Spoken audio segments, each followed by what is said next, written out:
One day, a boy named Oscar woke at 5 a.m. in the mountains of Mexico.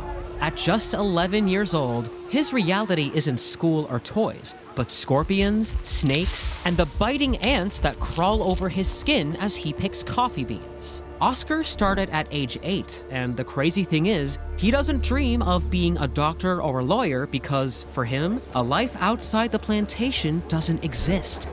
But Oscar isn't an isolated tragedy. He's the modern face of a system built on a century of blood. The coffee you're drinking from your cup every day is a product formed from massacres, centuries of forced labor, and multi-million-dollar corporate frauds. From sultans who executed drinkers with broadswords to the recent coffee crisis, which left bodies rotting in the Arizona desert, the history of your morning brew is darker than the roast. This is the dark and terrifying history of coffee.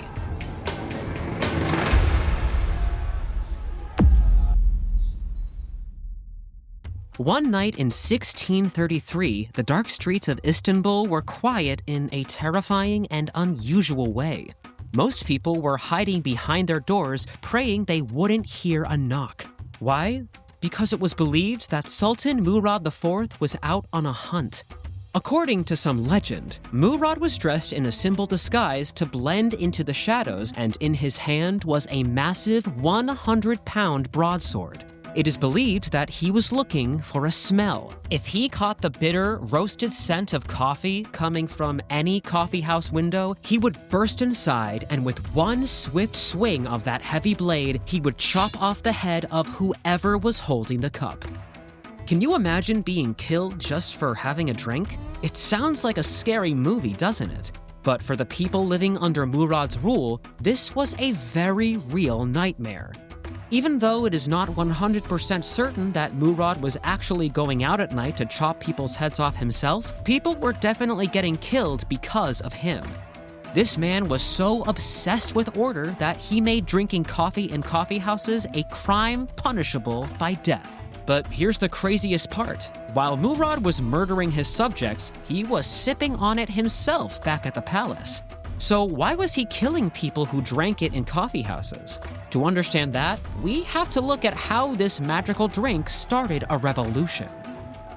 Long before Istanbul, coffee grew wild in the highlands of Ethiopia. Later, across the Red Sea in Yemen, Sufi monks began brewing it into a drink. They used it to stay alert during long nights of prayer. By the 1500s, coffee had reached Istanbul, and something new happens. Before coffeehouses, there were very few places for people to gather. Mosques are for prayer, not long talk. Taverns are for drinking and passing out. But coffeehouses were different. They were cheap and open to everyone, rich or poor, soldier or poet, beggar or scholar. And here is the really interesting bit. Coffee is served so hot that you must sip it. So people sit, and while they sit, they talk. They talk about prices, rulers, wars, unfair taxes, and stuff like that. For the first time, ideas move freely across class lines, and this terrified leaders like Murad. As a boy, his brother Osman was overthrown and murdered. His uncle is removed next, and the men behind it all were janissaries, elite soldiers who spent too much time idle and angry. And where do they meet? In coffeehouses. So, Murad grows up angry, suspicious, and obsessed with control. When he finally takes full power, he decides nothing like that will ever happen again. Coffeehouses must go, and they stayed that way even after he died in 1640. But while the Sultan tried to kill the coffee culture with a sword, he unknowingly set the stage for something much darker. Because once the world realized how much power was hidden in that little bean, the greed began. If a sultan was willing to kill his own people to stop it, imagine what other powerful men would do to control it. In 1817, John Malins wakes up early and unlocks the doors to his coffee shop. From the outside, everything looks normal. Customers trust him, and they believe he sells coffee. What they do not know is what is happening in the back room. Then, one afternoon, a group of officers raided his place and found something that looked like coffee powder, except it didn't smell right. They found sacks and tubs filled with over 1,500 pounds of a strange mixture. When they dug deeper, they realized John wasn't selling coffee at all. He was taking cheap peas and beans, roasting them until they were burnt and black, and grinding them into dust. And as if that wasn't bad enough, to make it look real, he would literally sweep the floor of his warehouse and add it to the coffee mix. But the weird part is that after John was caught, he was just fined. Anyway, surely this coffee fraud ended hundreds of years ago, right? Sadly, no. The dark side of coffee just got smarter and moved to more beautiful places. Harold, is the coffee all right? Mm-mm. You mean it's as bad as yesterday? Mm-hmm. No improvement at all? Mm-mm. Fast forward to the 1970s, to the sunny, volcanic slopes of Hawaii. This is where the world's most famous coffee, Kona, is grown. Because the soil is volcanic, the coffee tastes like paradise, and it costs a lot of money. So, a company called Kona Kai started selling 100% Kona all over America. It was in every grocery store and fancy gift basket. But Hawaiian farmers started scratching their heads. They looked at the mountains and said, wait a minute, we aren't growing enough Kona to fill that many bags, so where the heck is this company getting so much from? This is where the FBI stepped in, and what they found was John Malin's all over again, just with a new look. You see, Kona Kai wasn't selling Hawaiian coffee. They were buying super cheap beans from Central America, putting them in fancy bags with pictures of hibiscus flowers and selling them for a fortune. They were selling a lie worth millions of dollars. They even faked the paperwork to make the beans look like they had traveled from Hawaii when they had actually come from thousands of miles away.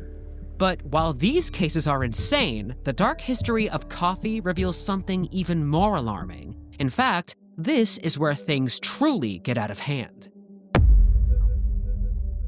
One day in 1932, a young man named Augustin Farabundo Martí sat in a cold prison cell in El Salvador listening to the distant sound of gunfire.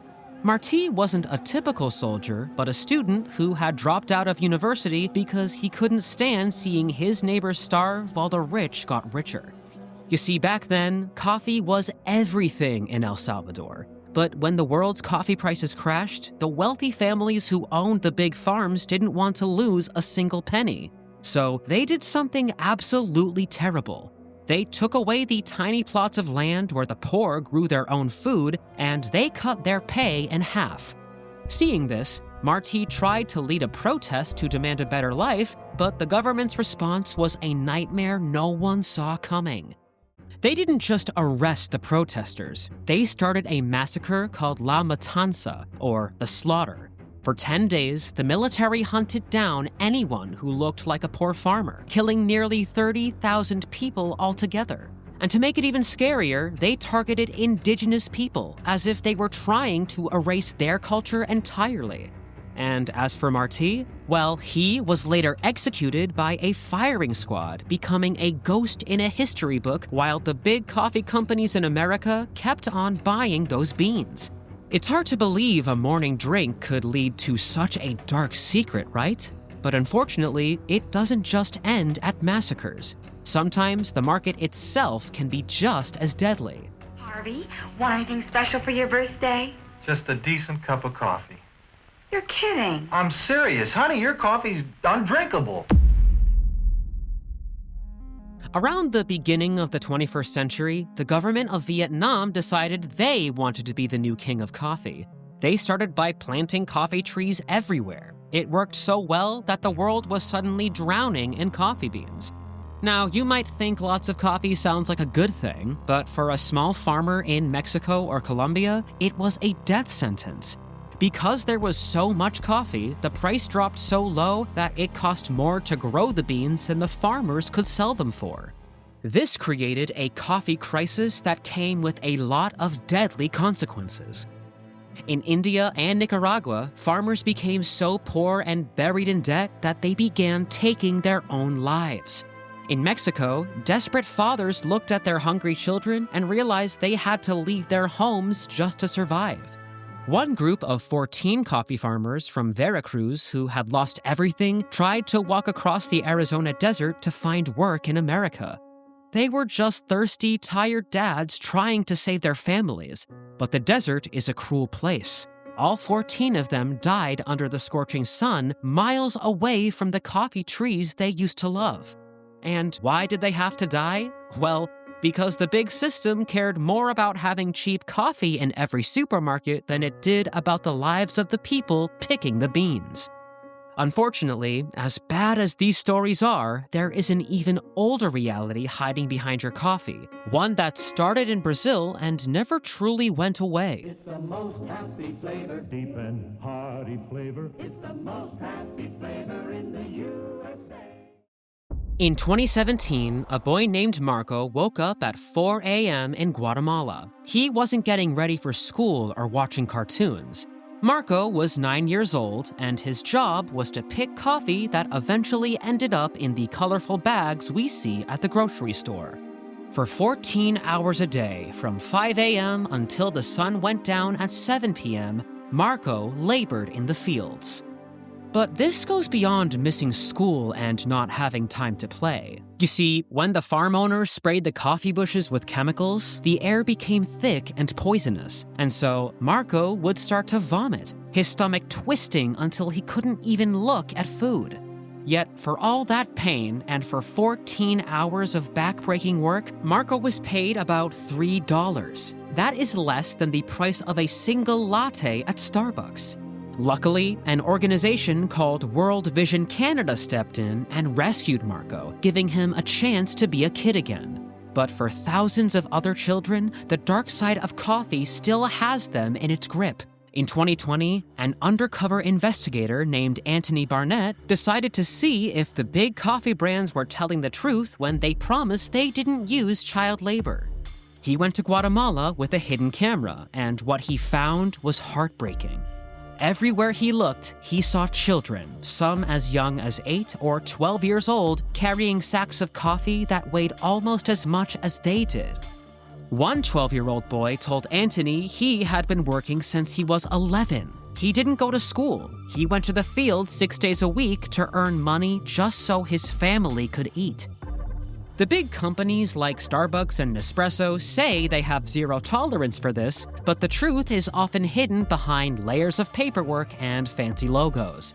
By the time that coffee reaches your cup, the memory of the 12-year-old who picked it has been washed away. But why is the coffee industry like this? Why does it seem to run on the sweat of children or on the blood of the innocent? To find the answer, we have to look back at the biggest coffee producer in the world, Brazil. In the 1800s, Brazil didn't just become a coffee leader by accident. Nope. These guys literally built their empire on the backs of millions of enslaved people. In fact, Brazil was the very last country in the Americas to ban slavery.